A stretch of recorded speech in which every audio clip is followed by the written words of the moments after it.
people have an idea about China, like they have low quality things. They really don't understand how advanced China really is. It's a very organic setting, so please join us. It's an electric car. It runs on electric power constantly, but it has an engine on gasoline just to charge the vehicle for you. Oh, that changes a lot. Yeah. Okay. He drove in 2 years 14,500 kilometers. His engine drove for only 1,500, which means he had only filled up 100 liters of fuel the past 3 years. That is amazing. Welcome on our show Back to Reality for episode 7. Today, my guest is Karim Khanji, the co-founder of Monza. Hello, Karim. Hey, man. How you doing, man? Great to have you today. Nice to see you, man. It's been a while. I know it's been a fat minute. It has. How you been? How's your travels here? So far, honestly, my view of Dubai has changed so much over this trip due to having many friends showing me around, feeling welcome, and at the same time, doing a lot more things rather than just spending it in the hotel. Oh, yeah, for sure. Yeah. Now the winter season and everything. Yeah. Way more activities. We can be outside, 100%. enjoying the weather. I got to sure. visit Abu Dhabi for the first time as well, which Oh, was really nice. I loved Abu Dhabi, honestly. Yeah. Family oriented, very eventful. Didn't know. Visited the Sheikh Zayed Mosque. Beautiful. Beautiful mosque. mosque, honestly. So yeah, it was a very eventful trip so far. I'm here till the 6th. Couple more things to do just before I leave, just before I get to miss it again. And I'll be back again maybe in December. Inshallah. Amazing. Inshallah. Can't wait to have you back, my man. So Monza, so today, just to tell our viewers, it's a family business. You guys started, you're a car dealership. Maybe you can brief us a bit about that before we jump into No problem. the rest. So basically, the name Monza originated from an area in Italy called Monza. Just to be explaining how it came to be, my grandfather actually used to work at a gas station a long time ago when he was younger. He came with an opportunity to sell the owner of the gas station's car. So the story starts with the American embassy used to be on Raushe at the time in Beirut. One of the employees of the embassy had driven by to fill gas, and he had his wife with him, and they had a Mustang. There was a Corvette that's for the owner of the gas station. He wanted to sell it at the time, and it had a for sale sign on it. So that for sale sign, the woman saw it, and she was determined to take the car before leaving. And she told him, "We're not leaving without that car." So my grandfather actually came up with the thought he can profit off this car right now. Took advantage of that situation. He ended up selling them that car with a $2,000 profit on top and with a trade of the Mustang that they were driving. Okay. So he ended up flipping that Mustang, selling it, and with the other 2,000, he ended up buying another car, refurbishing it, and doing that over and over again. Right. After a certain extended period of time, and him doing it over and over again, what happened was my grandfather went to Monza, to the racetrack, and went and watched a race. Mhm. When that happened, he loved it, got inspired. He said, "All right, no more parking cars there in the parking lot and selling them just like that. I'm going to open a showroom, and I'm going to call it Monza." Okay. So, One thing led to another. Monza cars came to be. My dad had already lived in America. He would ship used cars to my grandfather. He'd refurbish them and sell them till my grandfather got signing with the dealers of Chevrolet Cadillac, became a sub-dealer for Chevrolet and Cadillac.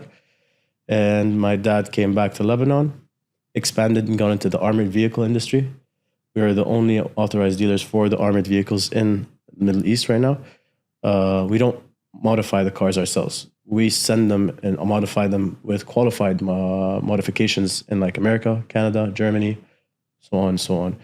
And when time came to be, I've been working since 16 in cars, actually. I went through it all, from the garage, to the accounting, to the marketing department, to the sales department, all of it. When it came to be where I had to just come and put my foot in and actually try and expand and evolve our company, I told my dad, I think it's time for us to branch out and bring our own dealership agreement with someone. He at first sought it out as something a little too hard. And then when I told him we should look into China, knowing my dad, he's always open-minded to these things. But at the same time, we reason. He told me, but you know how Lebanon is, you know how the Middle East is usually in general. When you look at China, it's usually on the lower scale or lower level of quality. Right. But that's what people assume, Right, you know? right. And I told him, we have nothing to lose. So 2021, I just booked myself a ticket, jumped to China, don't know anyone, don't know the language, don't know anything. I arrived to Shanghai. Went to Shanghai. When was that? That was 2021, April. 2021. Yeah. Just not to cut you off there, we have our other guests. I want to do this as an organic, stop to the podcast to continue. That's fine. It's fine. Hello, how are you? Don't worry about it. It's fine. It's fine. A very organic setting. So please join us. Just come sit. Just come sit. There's editing and everything. All right. Yeah, no, it's fine. We can cut the camera from there at any moment, and stuff. Nice to meet you too. How are you? Alexander, nice to meet you. So we have, this is like a sibling empowering call right here. It's lovely to see. So we have Joanna. Joanna, nice to meet you. It's my first time meeting her, which is Karim's sister. And it's from what I believe, it's a family business, correct? 100%. So that's why we're having them both on the show. And yes, sorry to cut you off. No worries. You mentioned that people have an idea about China, like they either have low quality things or replicated low quality things, but it's not the case because, maybe here you can I think comprehend. The past 2-3 years, our idea of China has changed. Mm-hmm. And honestly, that had changed with me a long time ago when I first stepped foot into China. People have a certain idea about China. Made in China means low quality or knockoff or something like that. Right. But they really don't understand how advanced China really is. They're literally 10 years ahead of everyone when it comes to technology and when it comes to practicality and things. Their life is so automated that they don't really have to stop anywhere. Like everything's just on the go. On the go. Yeah. And it even it surprised me even more when I went into the factories when they're manufacturing those vehicles. They have like 10 employees and the rest are just robots moving cars around. So crazy. I kind of understood why the pricing point is so low. And at the same time, why everything is so precise when it comes to quality as well. You can get from the lowest quality up to the highest quality in China. It doesn't matter.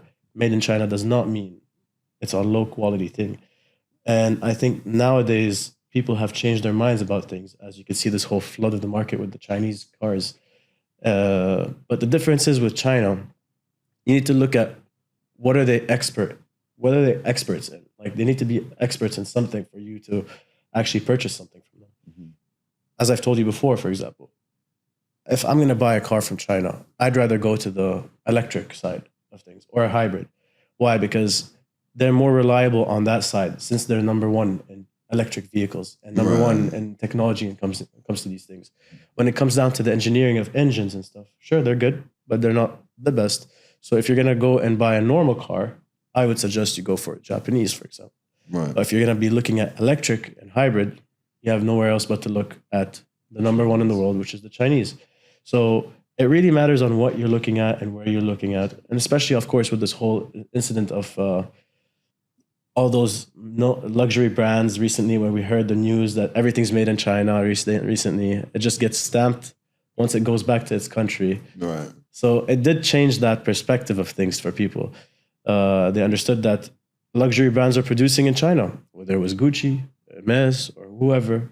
And then just at the end of it, they just peel off the made in China. Exactly. Simply. Put made in Italy. And it's there done. You go. That's true. No, that's true. So you also told me that you have not just Voyah, there's also M-Hero. Yes. So how did that happen? So when I went to sign the deal with them, honestly, I was kind of winging things. I knew that I had a goal set in mind. I had reached out to every car company that you can see right now in Dubai or Lebanon or any of those. So Jetour to Xpeng, Zeekr, all those. What got me really confident with working with Voyah and M-Hero were two things. One, it's a state-owned brand, and plus the second thing, they have a history in manufacturing vehicles. It's not like a company that just came out of nowhere all of a sudden with the funding to produce cars. So I had reached to Voyah. I told them I wanted to work with you.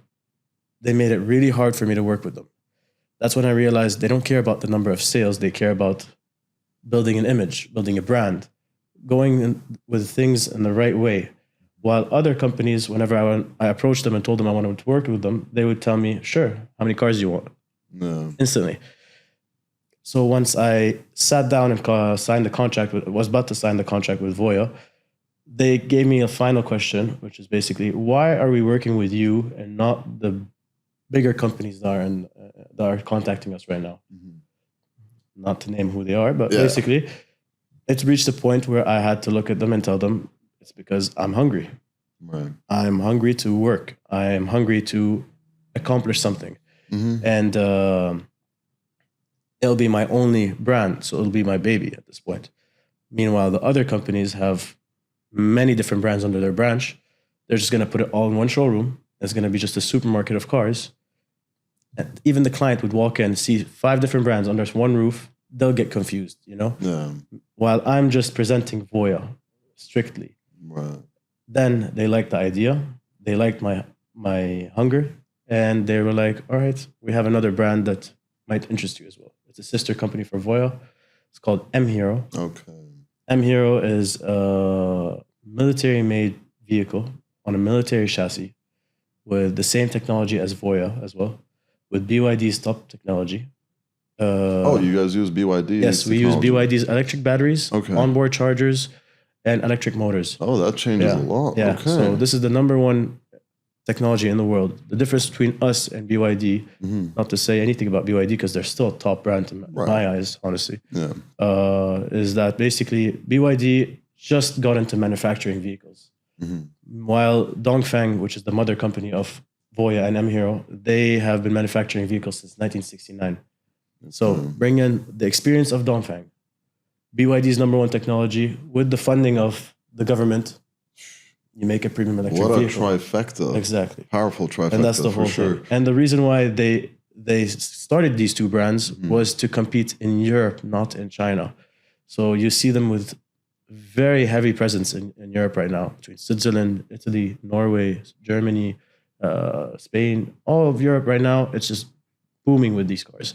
And M-Hero, to be back to our topic, M-Hero is a unique car, honestly, with the technology that it has for off-roading or for the comfort for the on-road drive as well. But what's giving that attraction is this aggressive look and the quality that it's presenting.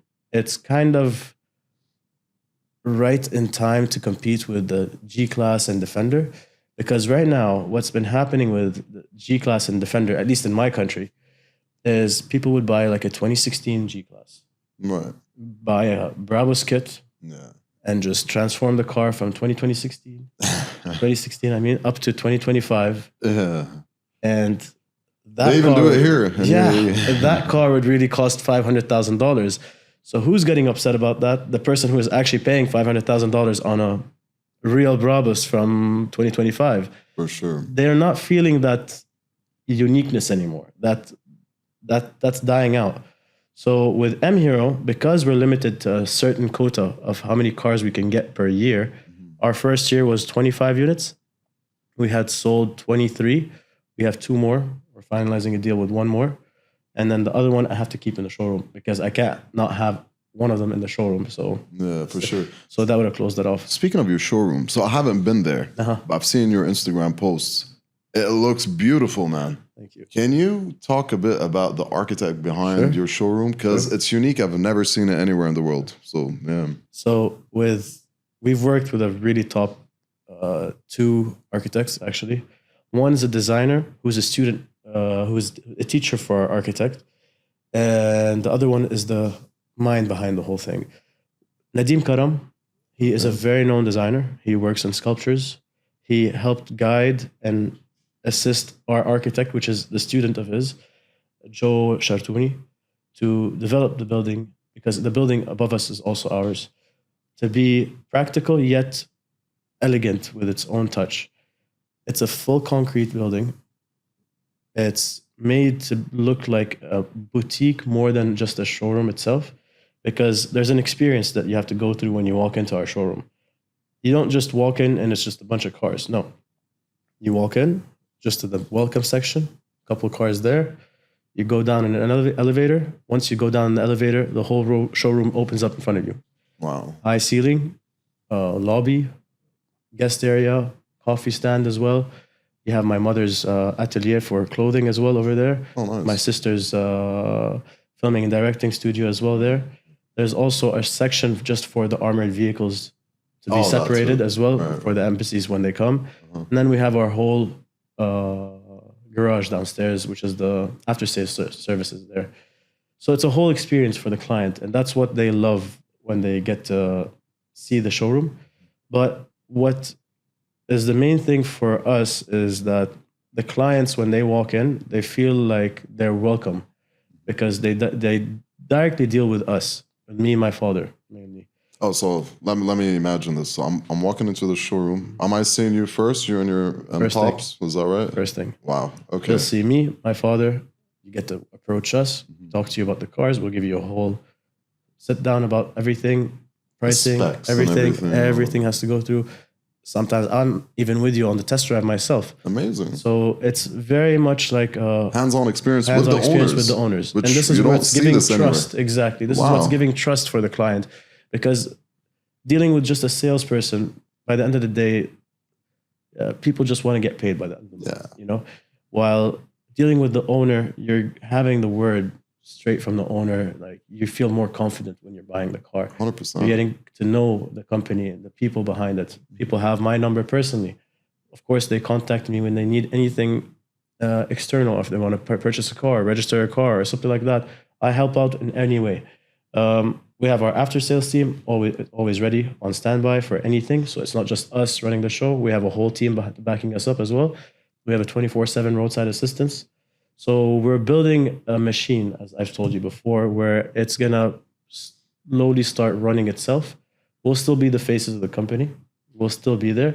But as we scale up, we're going to have to eventually you can't always be there. Yeah. Obviously not. I mean, yeah, definitely. But that's, as a get-go, what you guys are doing is beautiful, really. A very unique approach I haven't seen anywhere else in the world. December, waiting for you. I will be there.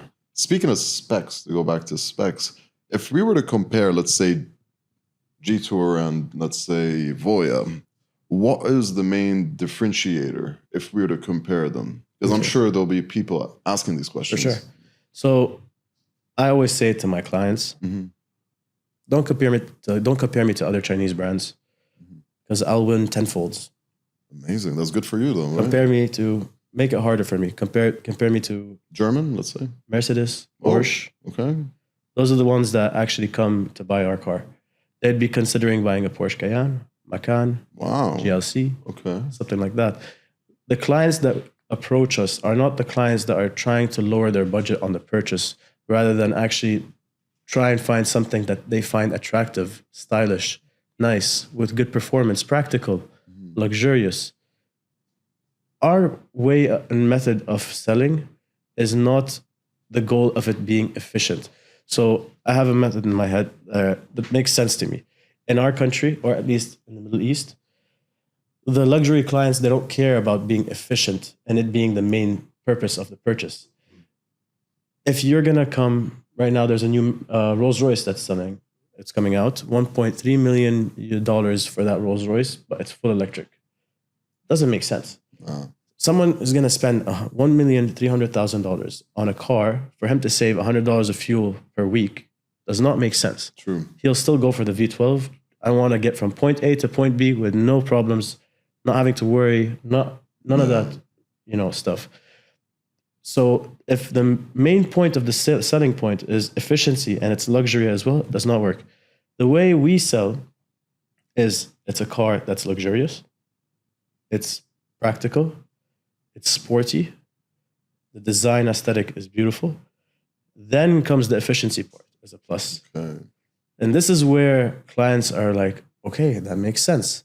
So we are the first company to bring REVs to Lebanon. REVs means range extended electric vehicle, which means it's an electric car that runs on electric power constantly, but it has an engine, 1.5 liter engine, turbo, on gasoline, just to charge the vehicle for you. So whenever you're low on battery, all you got to do is just click a button, engine will turn on and start charging the car for you as you drive.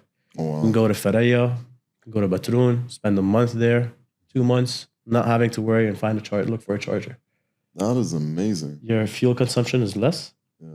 Your maintenance is less than a hybrid because you don't have a transmission, Vitesse, or even high fuel consumption, or even the fact that you can turn the engine on whenever you want to. It means you have an odometer specifically for the car and another one for the engine. Oh, I didn't know that. I'll give you an example. I have my first client. He surprised me. He drove in 2 years, 14,500 kilometers. His engine drove for only 1,500, which means he had only filled up 100 liters of fuel in the past 2 years. Wow. He hasn't even changed an oil yet. Wow. 2 years.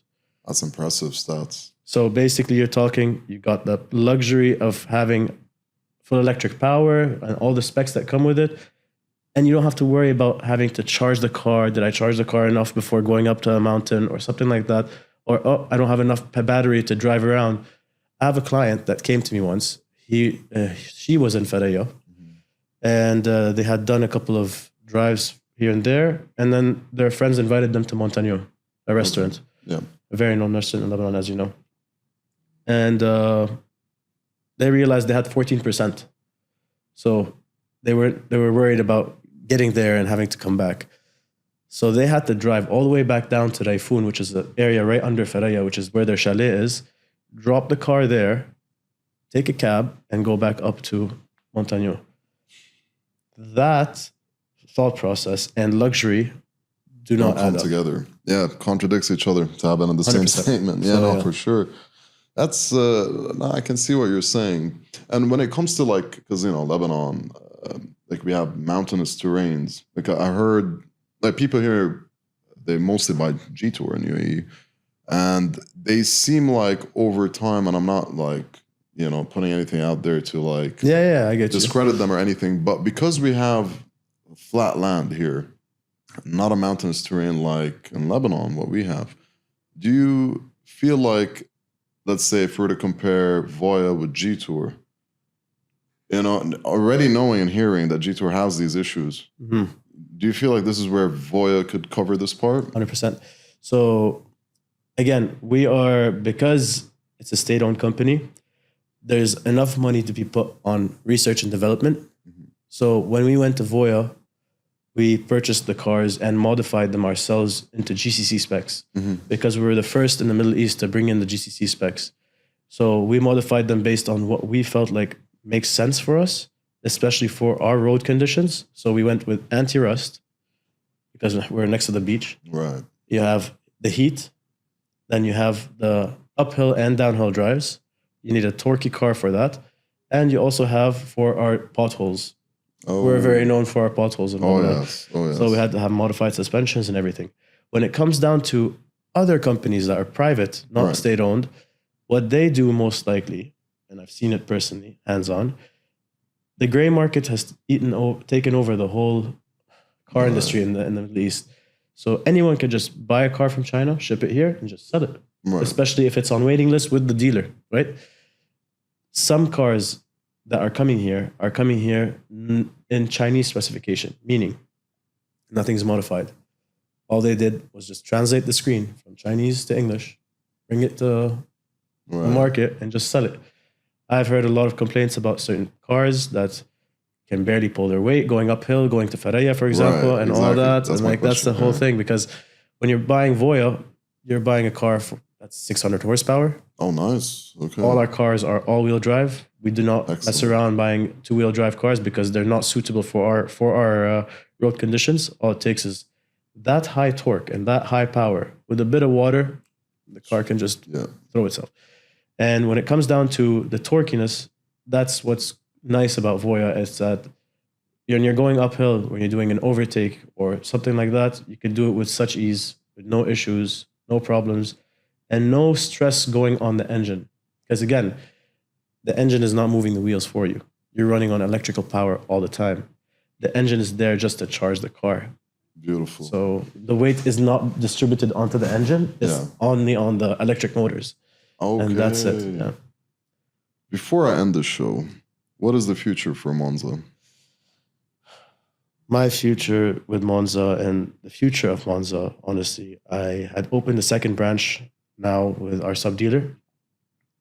I'm aiming to close off 2026 with another 2 more. And by 2027, I'm aiming to branch out to other brands as well. So my goal is to have 5 different showrooms all across Lebanon with 3 to 4 different brands. And then I want to test the part of the classic cars again, because my grandfather has a big interest in classic cars and he keeps throwing them in my face in the showroom. Yeah. So I have to deal with them now, but I'm slowly starting to like them more and more. It's just that I need to have time to be able to get into that, tap into that market itself as well. So yeah, that's my goal right now. Oh, beautiful, man. And I wish you all the luck. And classic car, that sounds good, actually, because I don't remember there's any showrooms in Lebanon for just classic cars. Yeah. Unless if I'm wrong, I don't know. No, there are a couple, but it's a good market to tap into, that's for sure. I'm sure you'll pull it off in a much nicer way than the rest. Thank you so much. With no biasness, not just because he's my friend. Thank you, everybody, for watching this show. Another episode with Karim and Joanna Khanji. Sorry, Joanna, we didn't have much time to talk to you today, but look, it's fine if you're camera shy. We need to do another episode with you as well about what you're doing. She has an interesting background and an interesting career ahead of her. So I'm sure. It's a must, actually. Everyone that gained from the show, please like, share, and subscribe. Until next time, back to reality.